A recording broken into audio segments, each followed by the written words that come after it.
Assalamualaikum warahmatullahi wabarakatuh. Jumpa lagi bersama konten belajar ID. Kali ini konten belajar ID akan memberikan video pembelajaran terkait materi kelas 8 kurikulum 2013. Masih pada bab kelima, yaitu tentang teks eksplanasi dengan subbab yang terakhir pada pembahasan teks eksplanasi. Subbab yang D yaitu menulis teks eksplanasi. Baik, sebelum kita mulai, mari kita berdoa sesuai dengan agama dan kepercayaan masing-masing. Semoga apa yang kita pelajari nanti dapat bermanfaat untuk kita semua. Berdoa, silakan. Dapat diakhiri. Baik, langsung saja ya kita mulai pembelajaran kali ini.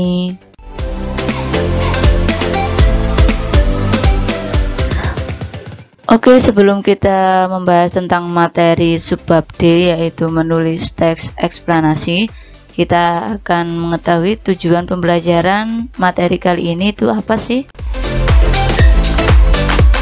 Oke, setelah kita mempelajari materi ini, diharapkan mampu menyajikan informasi dan data dalam bentuk teks eksplanasi tentang suatu fenomena secara lisan dan tulis dengan memerhatikan struktur dan kebahasaan atau aspek lisan. Dengan materi pertama, yaitu kita akan mempelajari tentang pola-pola pengembangan teks eksplanasi. Kemudian materi kedua, kita akan membahas tentang langkah-langkah menulis eksplanasi. Baik, setelah ini saya akan menjelaskan materi satu persatu. Tolong disimak dengan seksama dari awal hingga akhir.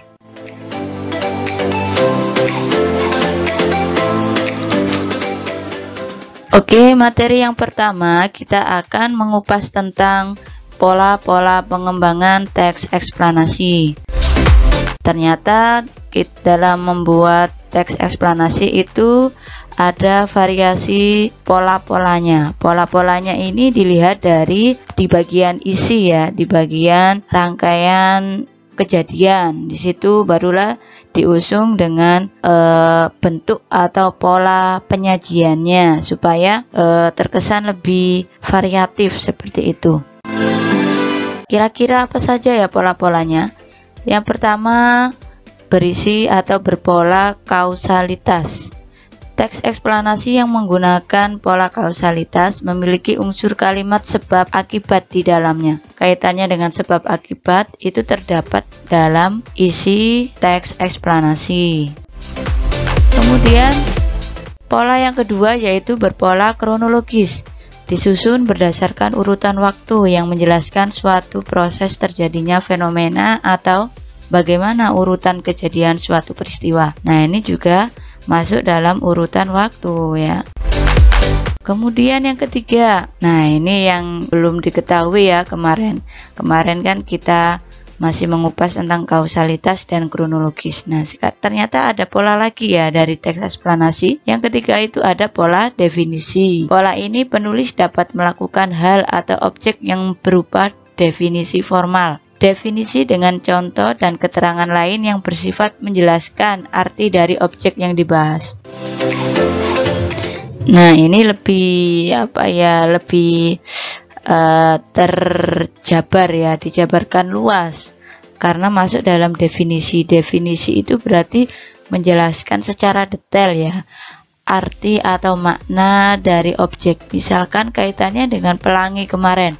Jika menggunakan pola pengembangan definisi berarti penulis itu memberikan jabaran secara detail. Mengapa dikatakan pelangi, definisi pelangi dari berbagai ahli, kemudian hubungannya dengan jan itu apa, dan lain sebagainya. Jadi tidak menceritakan kejadian pelangi, namun menceritakan tentang definisi secara detail kaitannya dengan pelangi. Kemudian ada pola yang keempat yaitu menggunakan pola ilustrasi atau contoh. Sebuah gagasan utama dalam paragraf menjadi terang atau lebih jelas ketika diperkuat dengan beberapa contoh atau ilustrasi. Contoh tersebut dapat berbentuk narasi atau deskripsi. Nah, maksudnya di sini bagaimana? Pola ilustrasi ini merupakan pola bisa dengan menggunakan ilustrasi bagan ya atau skema, atau bisa juga menggunakan sebuah narasi atau mendeskripsikan ya, memberikan gambaran objek. Kemudian yang kelima, ada pola umum khusus, yaitu sebuah paragraf yang diawali dengan pernyataan bersifat umum dan kemudian dijelaskan dengan pernyataan berikutnya yang bersifat lebih khusus. Nah, ini masuk pada jenis paragraf deduktif ya, dimana itu kalimat utamanya terletak di awal paragraf. Ini juga masuk pola umum khusus. Seperti itu ya. Ada 5 pola pengembangan teks eksplanasi. Dapat dipahami ya?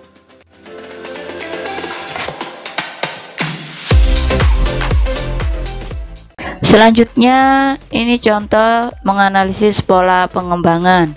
Perhatikan cuplikan teks eksplanasi berikut. Nah, ini coba didengarkan ya, saya akan bacakan cuplikannya.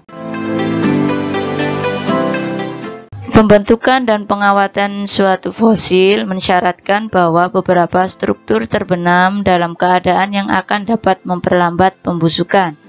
Fosil yang ditemukan biasanya tidak selalu utuh. Hal ini disebabkan oleh beberapa faktor seperti aktivitas organisme pengurai, aktivitas geologis kulit bumi, pelapukan oleh cuaca dan air, dan dimakan oleh organisme lain. Fosil yang utuh dapat lengkap biasanya terawetkan dalam salju atau karena termineralisasi. Fosil yang berupa jejak dapat merupakan tapak kaki, tangan, dan daun tumbuhan. Nah, dari sini kita bisa mengetahui ya pola pengembangan apa yang ada pada paragraf cuplikan teks eksplanasi ini.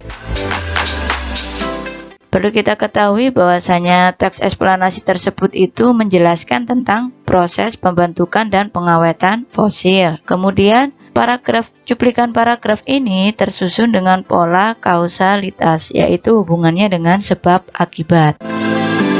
Dari sini dapat dipahami ya bagaimana cara menentukan teks itu berpola apa.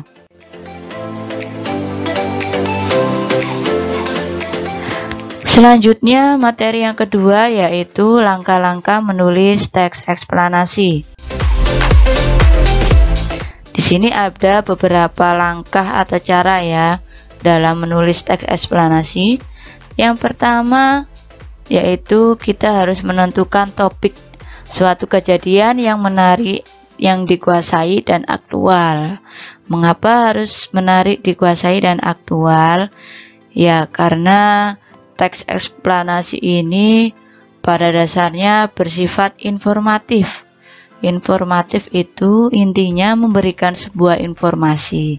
Jika informasi tersebut tidak menarik, kemudian tidak aktual, ya bagaimana masyarakat umum itu dapat membaca apa yang kalian sampaikan nanti. Jadi kita harus berpikir kritis ya, bagaimana cara mengupas suatu fenomena itu secara menarik dan aktual. Aktual itu sesuai dengan fakta atau kejadian yang sebenarnya. Jangan sampai kita semena-mena ya membuatnya atau menghayal membuatnya tentang, misalkan tentang fenomena pelangi. Kita hayal ya ceritanya atau prosesnya suka-suka. Itu tidak boleh ya. Mengapa demikian? Jika nanti pembaca itu merupakan salah satu guru ilmu alam atau salah satu orang yang ahli di bidang tersebut, ya maka kita akan kena sanksi ya, kena hukuman. Karena apa? Ya informasinya tidak sesuai dengan kenyataan. Misalkan dia menuntut, itu kita bisa kena pasal ya, kena hukum. Makanya kita harus hati-hati dalam membuatnya, dan diharapkan kita mampu menguasai apa? Ya, menguasai apa yang kita tulis. Jangan sampai kita kurang referensi ya. Kurang referensi, jadi menulisnya itu berhenti di jalan atau sudah kehabisan ide dalam menulis teks eksplanasi. Itu juga suatu masalah ya yang harus diminimalisir. Baik, setelah kita menentukan topik, kita juga harus menyusun kerangka, mengembangkan topik utama ke dalam rincian-rincian topik yang lebih spesifik. Nah, kerangka ini selalu ya, mengapa demikian? Supaya apa yang kita bahas itu tidak melebar pada hal yang tidak sesuai dengan apa yang dibahas atau dengan topiknya. Misalkan untuk menyusun kerangka ini kita ingin membuat tentang fenomena pengangguran, misalkan ya, fenomena pengangguran, kemudian saya akan membuat 5 paragraf. Nah, untuk menyusun kerangka itu bagaimana? Ya, berarti kita tentukan paragraf pertama itu kita menentukan kaitannya dengan gambaran umum atau masuk pada struktur bagian identifikasi fenomena. Kemudian paragraf kedua sampai paragraf ketiga ini masuk bagian rangkaian kejadian. Kan ada 3 paragraf.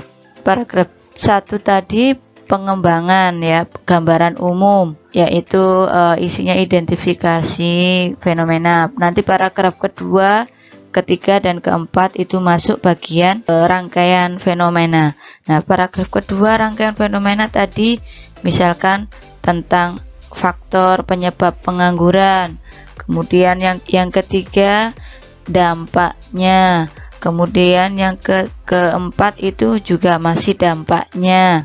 Kemudian paragraf kelima itu masuk bagian ulasan atau memberikan sebuah simpulan atau efek dari membaca topik yang kita suguhkan, yaitu topiknya tentang fenomena pengangguran. Nah, itulah yang dikatakan kita harus menyusun kerangka supaya tiap paragraf yang nanti kita tulis itu tidak meluas ke bagian-bagian yang lain. Seperti itu ya. Setelah kita menyusun kerangka, langkah selanjutnya yaitu kita mengumpulkan bahan. Mengumpulkan bahan yaitu berupa fakta atau pendapat para ahli terkait dengan kejadian yang tertulis dari berbagai sumber. Nah, mengapa kita harus mengumpulkan bahan? Karena kejadian itu tidak kita alami sendiri. Jadi kita butuh referensi atau sumber terpercaya untuk menyusun teks tersebut.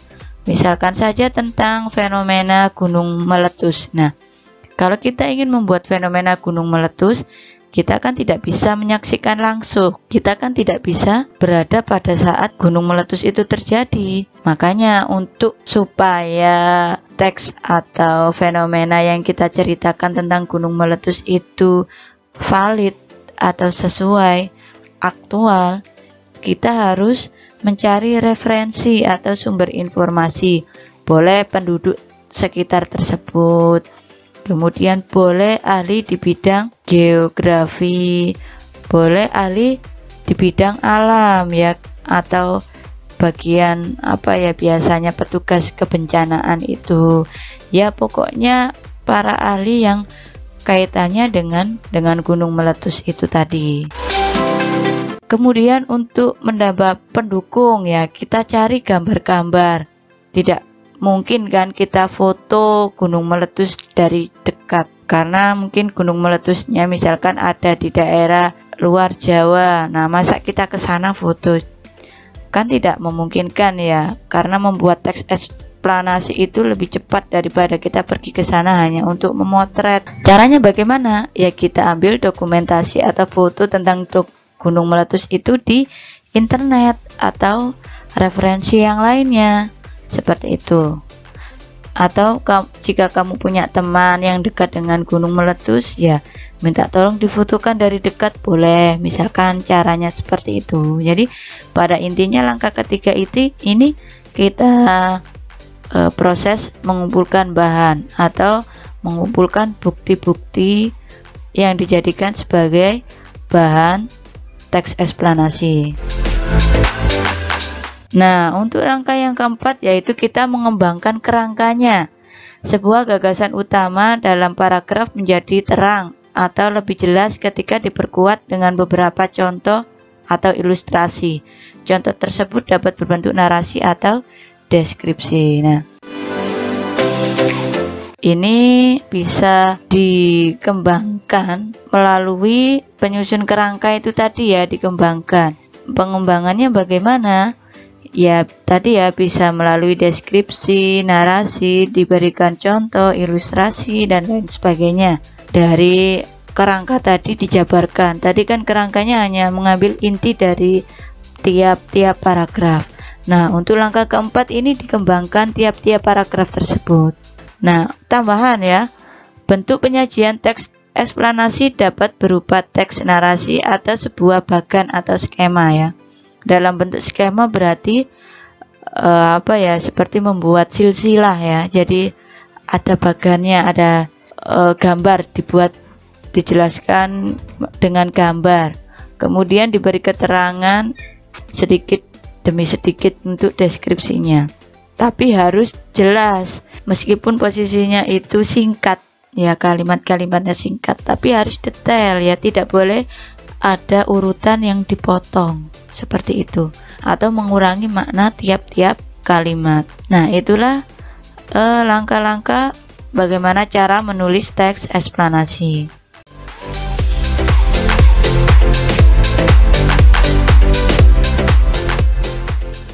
Nah, ini saya memiliki teks pelangi lagi ya, fenomena pelangi. Dari video pembelajaran sebelumnya sudah saya jelaskan juga. Saya mengambil contoh yang sama supaya lebih mudah memahaminya. Saya bacakan ya, tolong disimak. Pelangi atau rainbow adalah peristiwa optik dan meteorologi di mana terdapat kumpulan cahaya warna-warni paralel satu dengan yang lainnya yang muncul di langit atau di media lainnya. Di langit, pelangi terlihat seperti busur cahaya yang mengarah ke cakrawala ketika hujan ringan. Selain itu, pelangi juga bisa dilihat di sekeliling air terjun. Terdapat 4 siklus yang membentuk pelangi ini, antara lain pembiasan sinar matahari. Yang pertama, pembiasan sinar matahari. Pelangi terbentuk karena terdapat pembiasan sinar cahaya matahari yang dibelokkan ketika sedang menuju satu medium ke medium lainnya oleh tetesan air yang terdapat pada atmosfer. Kedua, sinar matahari melewati tetesan air. Ketika cahaya matahari melalui tetesan air, cahaya matahari tersebut akan dibelokkan yang membuat warna-warna tadi berpisah dengan sendirinya. Siklus yang ketiga yaitu pembelokan cahaya. Setiap warna-warna pelangi akan dibelokkan pada sudut yang tidak sama, yang mana membuat warna pelangi menjadi semakin indah. Siklus yang keempat, akhirnya terbentuklah warna pelangi. Warna yang dibelokkan pertama kali adalah warna ungu, sedangkan untuk warna terakhir yang dibelokkan adalah warna merah. Warna pelangi terlihat utuh disebabkan oleh geometri optik dalam proses penguraian warna. Pelangi cuma bisa kita jumpai ketika hujan bersamaan dengan matahari bersinar, namun di sisi yang berlawanan dengan kita. Kita harus berada di antara matahari dan tetesan air dengan matahari di belakang kita. Maka kita dan pusat busur pelangi harus berada di satu garis lurus. Berarti kita berada di tengah-tengahnya ini ya, supaya bisa menyaksikan pelangi secara langsung. Oke, ini salah satu contoh penyajian teks eksplanasi dalam bentuk narasi atau teks. Seperti ini ya, dari diceritakan. Dari sini dapat dipahami ya. Nah, ini adalah penyajian teks eksplanasi dalam bentuk bagan atau skema. Nah, di sini ya posisinya antara sinar matahari, kita di antaranya, bukan kita di sininya ya, maksudnya di antaranya ini tetap sinar matahari terkena langsung Kemudian ini ada butiran air hujannya, sehingga matahari ini menembak butiran air hujan. Ketika kita melihat dengan optik mata kita, terjadilah sebuah warna yang indah yang disebut warna pelangi, seperti itu. Dan apa yang saya sampaikan tadi dari awal hingga akhir, semoga bermanfaat untuk kalian semua. Terima kasih. Saya akhiri. Wassalamualaikum warahmatullahi wabarakatuh. Sampai bertemu pada video pembelajaran berikutnya bersama konten belajar ID.